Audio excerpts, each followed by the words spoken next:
احتفالا بالذكرى 23 للتحول وبمناسبة السنة الدولية للشباب. Vous voyez ce que Ben Ali a fait pour le pays? Tout ça? Tout ça, oui. Venez voir. La Tunisie de Ben Ali. Nous espérons bien qu'il reste avec nous. شكرا لكم يا سيادة الرئيس على قبول النداء الشعبي والترشح، على هذا التتويج الرائع اللي تحقق لنا والباهر، على ايضا برنامجكم الانتخابي. مبروك لتونس ومبروك السيد الرئيس، نهنيه برشا ونقول له ربي يعطيه صحة الدل وربي يفضلوا لينا وان شاء الله. مبروك علينا ومناصر الفن والفنانين. شكرا وربي يفضلك. سيادة الرئيس زين العابدين بن علي قدم لنا انجازات كبيره، سواء كان على المستوى الثقافي، على المستوى الاقتصادي، وعلى مستوى الامن والاستقرار. انا كتونسيه نشكر عليهم.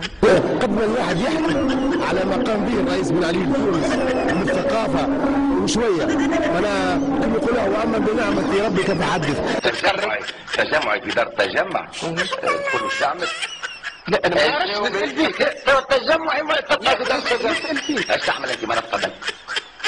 تونس يعني على مسار تونس ناجحة، والتجربة الناجحة طبعا تنجب ليك مثل هذه الأقوال الكاذبة والأعداء. الأولاني احنا عشنا في تونس النجاح الباهر تاع ليزيليكسيون بريزيدنسيال تاع الرئيس بن علي، واحنا التوانسة فرحانين.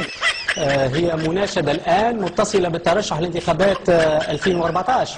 الرئيس زين العابدين بن علي يمثل خيار تونس لدى ما يمكن تسميته بأغلبية من التونسيين. إن شاء الله هدية بتصور أني بالنسبة لي أني أقل هدية نجموا نقدموها نحن في الذكرى هذه بتاع التحول، الذكرى 20 للتحول. إن شاء الله معناها أحسن كادو لسيادة الرئيس. الشكر لسيادة الرئيس اللي خلى هو الرائد تعرف في كل القرارات وكل الإجراءات خاصة من ناحية الإعلام. السيد الرئيس صراحة مهدي هذاك الشغل كله.